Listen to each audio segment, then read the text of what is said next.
જો તમે બહુ જ ત્રિકાળ જ્ઞાની હોય તો ધરતીકંપ આવ્યો ત્યારે ક્યાં બહુ ત્રિકાળ જ્ઞાની હોય તો વિજય રૂપાણીજીનું પ્લેન જ્યારે તૂટી પડ્યું ત્યારે ક્યાં ગયા બહુ જ ત્રિકાળ જ્ઞાની હોય તો ઘણા બધા કેસ છે એવા કે જે રોકી શકતા હતા.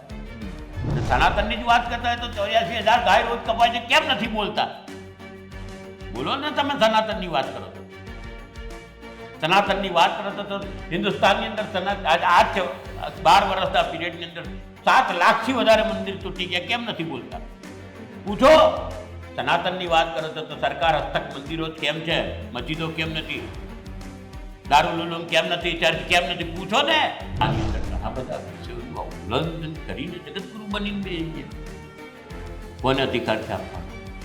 તમે નક્કી કરી નાખશો, હું મારી જાતે નક્કી કરી નાખું તો હું જગતગુરુ બની કેવું હોય? કેવી રીતે શક્ય? એમના તો કરોડો ચાહકો છે, કરોડો એમના ભક્તો છે. સમજો, ફરી કહું કે આ હિન્દુસ્તાનની અંદર મૂર્ખ બનાવનાર પણ લોભ્યો હોય ત્યારે દુતારા ભૂખે મરતા. 3 વર્ષ બાદ ફરી એકવાર બાબા બાગેશ્વર રાજકોટમાં આવી રહ્યા છે. આજ વખતે 3 દિવસનો કાર્યક્રમ છે. 2 દિવસ હનુમાન કથા છે ને 1 દિવસ દિવ્ય દરબાર આયોજન થવાનું છે. ગત વખતે જેવી રીતના વિવાદ થયો હતો એ જ રીતનો વિવાદ છે તે આ વખતે પણ થઈ રહ્યો છે. પુરુષોત્તમ પીપળિયા હોય, જયંત પંડ્યા હોય, જ્યોતિનાથ બાપુ સહિતના લોકો છે તે આ દિવ્ય દરબારનો વિરોધ કરી રહ્યા છે. હનુમાન કથા છે તેનો કોઈ પણ જાતનો વિરોધ નથી, પરંતુ આ દિવ્ય દરબાર જે થઈ રહ્યો છે જેમાં જે લોકોની પરચી નીકાળવામાં આવી રહી છે તે વસ્તુનો વિરોધ છે તે મોટા પાયે જોવા મળી રહ્યો છે. આપણી સાથે જ્યોતિનાથ બાપુ છે તે જોડાયા છે, તેમની સાથે વાત કરશું. બાપુ, સ્વાગત છે ગુજરાત તકમાં. વિરોધ સનાતનનું કામ કરે છે બાબા બાગેશ્વર, સનાતનને આગળ લઈ જઈ રહ્યા છે એવી વાત છે તે કરવામાં આવે છે. તમે પણ સનાતન ધર્મના ખૂબ આપણા ગુજરાતમાં ખૂબ મોટું નામ છે તમારું. વિરોધ શા માટે બાબા બાગેશ્વર? સનાતનના કર્મ માટે કોઈનો વિરોધ ન હોય, અને પણ સનાતનના નામે ક્યાંય પણ ખીચડી પકાતી હોય તો અમારો વિરોધ હોય. પછી બાબા બાગેશ્વર હોય કે સનાતનના સંપ્રદાયના નામે એક સંપ્રદાય તમે જુઓ છો કે જે સનાતનનું અમે સનાતની છે કે પણ સતત સનાતનની વિરુદ્ધમાં વાતો કરતા હોય તેનું જગતમાં નક્કી છે કે આનો વિરોધ થાય. અમારું આખું આયોજન, હું સનાતન સંત સમિતિનો રાષ્ટ્રીય અધ્યક્ષ છું તો હું કહું કે અમારું આખું આયોજન આદિકાળથી ચાલતી આપણી પ્રક્રિયાને સાચી રીતે લોકો લગી લઈ જવાની વાત છે. અમારું આયોજન કંઈ જાદુગર કરવાનું નથી, ચમત્કારો કરવાનું કામ તો જાદુગરનું છે, સંતોનું. અમારો આ જ વિરોધ છે. હનુમાન ગાથાનો કોઈ વિરોધ ના હોય, પ્રત્યક્ષ મનથી વિરોધ ના હોય. રામકથા કરો, હનુમાન કથા કરો, વિષ્ણુ કથા કરો, એટલે કોઈ વિરોધ ના હોય. અમને વિરોધ છે તો વિરોધ એ છે કે તમે જે તમાશો કરો છો તેનો વિરોધ છે, નથી રહેશે. આટલા વર્ષોથી બાપુ છેલ્લા આપણે 5-6 વર્ષથી જોઈ રહી છીએ ધીરેન્દ્ર શાસ્ત્રી દેશના અલગ અલગ ખૂણે જઈને આ દરબાર કરી રહ્યા છે. લાખો લોકો આમાં આવી રહ્યા છે, તો આ લોકોને શું સમજવું? સમજો, આ જગતની અંદર હું વારંવાર કહેતો હોઉં છું ના, સમજવા જેવી વાત છે કે ધૂણવાવાળા પર બાવા જે લોકો દાણા નાખતા હોય તે લોકો પર, આવા ચમત્કારની જે વાત કરતા હોય તે લોકો પાસે, કે સુરાપુરાની મેટર હોય કે આપણે કોઈના વિરોધી નથી, પણ આવી જગ્યાએ લોકો જ્યાં આગળ અંધશ્રદ્ધાનો ફેલાવો થાય ત્યાં આગળ લોકો દોડે છે. સનાતનની સાચી વાતો કરવાવાળા પાસે લોકો જતા કેમ ગભરાય છે? ગભરાજી અથવા તો એમને એમ હોય છે કે આ રાતોરાત લંબી દાઢીની વાતો કદાચ નહીં શેર થતી હોય. બેઝિકલી સમાજની અંદર સૌથી મોટી તકલીફ એવી છે કે દરેકને રાતોરાત કરોડપતિ બની ગયું છે. આ માનસિકતા હોય, અથવા તો બીજી એક મેટર એવી પણ છે કે તમાશાને તેડું હોતું નથી. લોકો જોવા જતા હોય એન્જોયમેન્ટ માટે કે ચલો 3 દિવસનું રિફ્રેશમેન્ટ મળે છે કંઈ. બાકી આ જ બાબા બાગેશ્વરે ગુજરાતની પ્રજાને ગાંડી કીધી. અને જ્યારે એ જ વસ્તુ ગુજરાતની ગાંડા તો આજે વર્ષોથી બહારના લોકો કહે છે, ગુજરાત બહારના લોકો. કોઈક મેટરમાં મલ્લિકાર્જુન ખડગે બોલ્યા તો આખા ગામે વિરોધ કર્યો હતો, તો બાગેશ્વરનો વિરોધ કેમ ના કર્યો? બિંગ ગુજરાતી આટલું તો હું પૂછી શકું. ત્યારે આવી ઘણી બધી વાતો છે કે પબ્લિકને ખબર જ નથી અને તું જ ચાલે છે. સુનિયોજિત કાવતરાથી લોકોને જાદુના ખેલ બતાવવામાં આવે છે. બાકી ફરી કહું કે ચમત્કાર કરવાનું કામ સંતોનું નથી, ચમત્કાર કરવાનું કામ જાદુગરનું છે. આ પ્રકારની જે બાબા વાગેશ્વર જે એમની દરબારમાં જે પ્રકારની વસ્તુ કરે છે એવું તો આપને આપણા શાસ્ત્રોમાં પણ ક્યાંક ને ક્યાંક ઉલ્લેખ છે, તો એવું પણ કંઈ ના હોઈ શકે કે એમની પાસે ખરેખર કંઈક વિદ્યા હોય, એવું ના હોઈ શકે? શાસ્ત્રમાં ક્યાં ઉલ્લેખ છે મને કહેશો? એટલે આ પ્રકારનું કે ભાઈ લોકોની શું છે, એની સમસ્યા શું છે એ ખબર વસ્તુ પડી જાય. જુદી છે. એ કર્ણપિશાચીની વિદ્યા છે, સમજો, એ વસ્તુ જુદી છે. અને બીજું કે તમારા પ્રશ્ન લઈને આવ્યા હોય ને અમને આંતરસૂઝ થાય ને અમે કહીએ, એ વાત જુદી છે. જો તમે બહુ જ ત્રિકાળ જ્ઞાની હોય તો ધરતીકંપ આવ્યો ત્યારે ક્યાં ગયા? બહુ ત્રિકાળ જ્ઞાની હોય તો વિજય રૂપાણીજી નું પ્લેન જ્યારે તૂટી પડ્યું ત્યારે ક્યાં ગયા હતા? બહુ જ ત્રિકાળ જ્ઞાની હોય તો ઘણા બધા કેસ છે એવા કે તે રોકી શકતા હતા, કેમ ના રોકી શકે? પ્રત્યક્ષ વાત એવી છે કે તમે વાત જ કરો છો તો તમે કરી બતાવો, સમાજના ઉદ્ધાર માટે કરો, તમારા ત્રિકાળ જ્ઞાનનો ઉપયોગ સારી જગ્યાએ કરો. યુદ્ધની અંદર કેમ તમે ના પાછા પડે? કેમ નથી કહી શકતા કોને? તો ખરેખર એમના દરબારમાં આજે થાય છે એ તમારા મતે શું છે, શું ચાલે? ખેલ છે, હું કહું છું ના, તો ખેલ છે, હું તો ચોખ્ખું કહીએ છીએ. ક્યારે કોઈ કેમ આનું કંઈ પર્દાફાશ ના કર્યો કે આટલા વર્ષોથી ચાલે છે? એક વસ્તુ છે, ફરી કહું કે પર્દાફાશ કરવાની કોશિશ બી કોઈકે કરી હોય તેની આ સત્તાધારી પક્ષની અંદર સત્તાધારી પક્ષને ફેવર કરતા હોય ત્યારે અને કોણ સાંભળે? આ પ્રત્યક્ષ છે વાત. આવા ઘણા બધા કારણો છે કે એ વસ્તુ ન ચલાવે, ન સાંભળે. ને આ વિષય બહુ જ કરવો છે, સમજવા જેવો છે.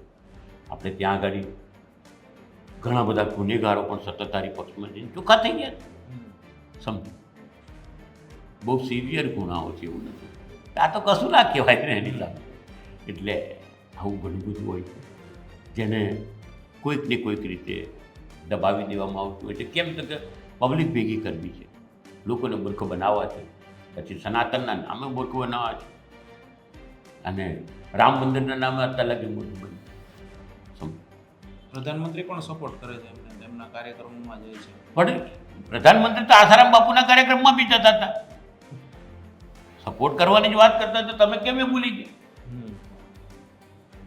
પેલો નિત્યાનંદ સાઉથવાળો છે જે ભાગી ગયો છે, તેના કાર્યક્રમમાં બી પુસ્તક વિમોચન કરવા વડોદરા આવ્યા હતા પ્રધાનમંત્રી.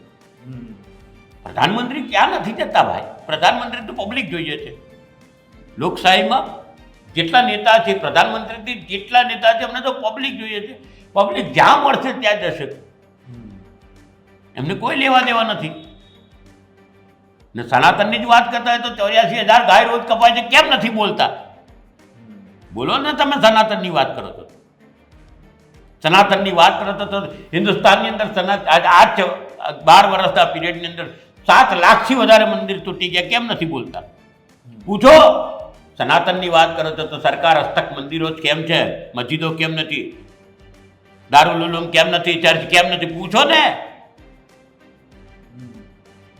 આપણા દેશના ખૂબ મોટા સંત કહેવાય રામભદ્રાચાર્ય, એ તો એમના તો આ શિષ્ય છે, તેઓ પણ એમને સપોર્ટ કરે છે, એમની પાસે આ વિદ્યા છે તેવી વાત કરે છે. બધા જ સરખા છે, બધા જ સરખા છે.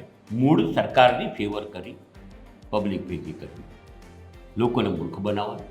રામભદ્રાચાર્ય હોય તો પણ શું થઈ ગયું? બધા જ સરખા. સંત પરંપરાની અંદર ઘણા બધા વિષયોનું ઉલ્લંઘન કરીને જગતગુરુ બનીને બેસી ગયા. કોને અધિકાર છે આપવાનો? તમે નક્કી કરી નાખશો, હું મારી જાતે નક્કી કરી નાખું કે હું જગતગુરુ બની, કેવું હોય? કેવી રીતે શક્ય?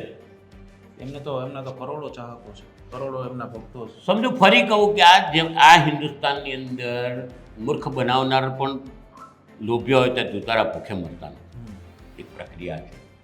અને બહુ જ કરવી વાત લાગશે કે આપણે ત્યાં આગળ જે ધર્મ વિરુદ્ધની પ્રક્રિયાઓ ચાલતી હોય, તમાશા ચાલતા હોય, તેમાં લોકો વધારે દોડે છે. સાચા સંત તો કેટલા કાશ્મીરી બાપુ જેવા ખૂણામાં બેહીને કોઈ જોવાય નથી થતા. કેટલા બધા સંતો છે આપણી પાસે. એવું નથી, સિદ્ધ સંતો છે. ચાલો, એવો ખાલી કાશ્મીરી બાપુ છે, શ્રીનાથ બાપુ છે, હરિહરાનંદ બાપી, કેટલાય સંતો છે. લિસ્ટ તમે જુઓ તો બહુ મોટું છે ગુજરાતની અંદર. આ તો સોરઠની ભૂમિ છે. કેટલાય સંતો છે, કદાચ દરેક ગામમાં એક પ્રખર સંત બેઠો હોય, એને જાદુ કર્યો કોઈ દાડો? આ સનાતનના સાચા સેવકો છે, એ લોકો નહીં કરે. આ તો બાપુ આમના ચાલુ જ રહેવાનું છે, વિરોધ તો એમનો ઘણા ટાઈમથી ચાલુ જ છે. આ આમના એમનું જે દિવ્ય દરબારો છે બધું ચાલુ જ રહેવાનું છે. તો હવે શું થવું જોઈએ? તમે જો તમારી વાત સાચી છે તો સનાતનની અંદર અથવા તો આપણી એક પ્રક્રિયાની અંદર એવું કહેવાય છે, અને તે શબ્દ યાદ રાખજો મારા, કે જેના જોડે ઉપર આવ્યા હોય ને તે જ તમને નીચે પાડી દે. આસારામથી માંડી નિત્યાનંદ લગીના કેસ જોઈ લો, બસ એ જ થશે.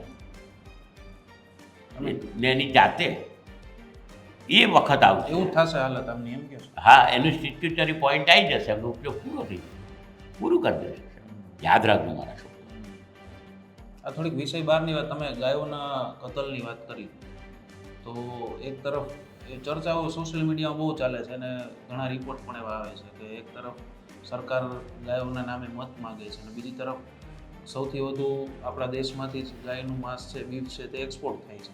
આને કઈ રીતના જોવો છો? જો એક વાત, જ્યારે નરેન્દ્રભાઈ મુખ્યમંત્રી હતા ત્યારે એવી અમારી સંતો સાથે વાત થઈ કે અમે પિંક રિવોલ્યુશન લાવીશું. પિંક રિવોલ્યુશન એટલે ગૌ માતાને રાષ્ટ્રમાતા ઘોષિત કરવાની. અત્યારની પરિસ્થિતિ એ છે કે 84,000 ગાય કપાય છે. આપણે સેકન્ડ લાર્જેસ્ટ કન્ટ્રી છે કે જે બીફ સપ્લાય કરીએ છીએ. પહેલા નંબર પર બ્રાઝિલ આવે છે. પછી એવું કહેવામાં આવે કે આને મિથુન કહેવાય એટલે ના કપાય, 14 વર્ષની ઉંમર થઈ જાય એટલે ગાય ન કહેવાય, પછી ઘરમાં ગાય કાપશો ને ખાશો તો ચાલશે. એમના એક મંત્રી એમ કહે કે હું બીફ ખાઉં છું, એમની એક સંસદ સભ્ય એમ કહે છે કે બીફ ખાઉં છું. આ કઈ સનાતનની વાતો? બોલવું અને કરવું બંને જુદું છે. ને આ વિવાદ અમારા બધાનું આ જ વિષય નડે છે કે તમે જે બોલ્યા છે તે કરો તો ખરા. નો ડાઉટ આ 6 દિનથી માંડીને બધું બહુ કીધું હતું, નથી થયું એ જુદી વાત છે, પણ અમે તો અમારી જ વાત કરીએ છીએ કે ધર્મ આધારિત જે વાતો થઈ હતી તે કઈ થઈ. યુપીમાંથી એક મૌલાનાનો વિડીયો વાયરલ થયો હતો. તેઓ મસ્જિદમાં દરગાહમાં લોકોને સંબોધતા હતા તેમના સમાજના. ત્યારે એમને એવી વાત કરી કે અમે ગાય ખાવાનું બંધ કરી દઈશું, ગાયનું બીફ જે છે ખાવાનું બંધ કરી દઈશું, તમે ગાયને રાષ્ટ્રીય પશુ જાહેર કરી દો, અમે જ માગ કરીએ છીએ. તો એમના ઉપર યોગી આદિત્યનાથે એવો જવાબ આપ્યો કે એ તો અમારી માતા છે, એમને કેમ પશુ રાષ્ટ્રીય પશુ જાહેર કરવું? તો આને તમે કઈ રીતે? માતા છે તો રાજ્ય માતા તો જાહેર કરો, યોગીજીને કીધું. મારા તો ગુરુભાઈ થાય છે તો તમે જો વાત જ છેડી દીધું એમ કે તમે બીજી બધી વાત છોડીને રાજ્ય માતા તો જાહેર કરો. સમજો, જેવી રીતે મહારાષ્ટ્રમાં સિંધિય સરકાર હતી ત્યારે એમને રાજ્ય માતા જાહેર કરી, ઉત્તરાખંડમાં રાજ્ય માતા જાહેર થઈ, તો અહીંયા કરતો જાહેર રાજ્ય માતા. સાહેબ, અત્યારે પ્રશ્ન એ છે કે સૌથી વધારે ફંડ આપતું જે પાર્ટી છે, રાજકીય પાર્ટી છે, સત્તાધારી પક્ષ છે, તેને સૌથી વધારે ફંડ આપતો કોઈ હોય તો તે આ બીફ સપ્લાયર્સ આપે છે. સમજો, પેલું જે ગાયન છે પૈસા બોલતા હે, દેખાઈ રહ્યું છે, ત્યાં આગળ બધું ભૂલાઈ જાય છે. ભ્રષ્ટાચાર મુક્તની વાતો કરવા વાળાને આપણે ઠીક છે, હવે એ વિશે આપણે અત્યારે છેડવાનું. તમે જે વાત કરી કે ભાઈ આમના ખોટા ખેલ જ ચાલે છે આમના દિવ્ય દરબારમાં, તો લોકોને શું અપીલ કરશો? કે રાજકોટમાંથી એ થવાનું જ છે, લાખો લોકો જવાના જ છે. લોકોને એક જ વિનંતી કરું, તમે જાઓ, મજા લો, આનંદ કરો, મને કોઈ વાંધો નથી, પણ ભ્રમિત ના થતા. સનાતનની અંદર આવા કોઈ ખેલનો ઉલ્લેખ નથી. તમે તમારા પરિવારને શ્રદ્ધાની અંદર રાખજો, અંધશ્રદ્ધામાં ના. ખૂબ ખૂબ આભાર બાપુ. તો આ હતા જ્યોતિનાથ બાપુ જે ધીરેન્દ્ર શાસ્ત્રીનો રાજકોટમાં જે દિવ્ય દરબાર યોજાવાનો છે તેમને લઈને બે ફાટા પડી ગયા હોય તેવું લાગી રહ્યું છે. એક બાજુ છે તેમનું સમર્થન થઈ રહ્યું છે, તો બીજી બાજુ તેમનો વિરોધ થઈ રહ્યો છે ને આખી જે દિવ્ય દરબાર છે તેને ખેલ સિવાય માત્ર કંઈ નથી માનવામાં. તો આપ શું માનો છો ધીરેન્દ્ર શાસ્ત્રીના દિવ્ય દરબાર વિશે? કોમેન્ટમાં જરૂરથી જણાવજો. નમસ્કાર.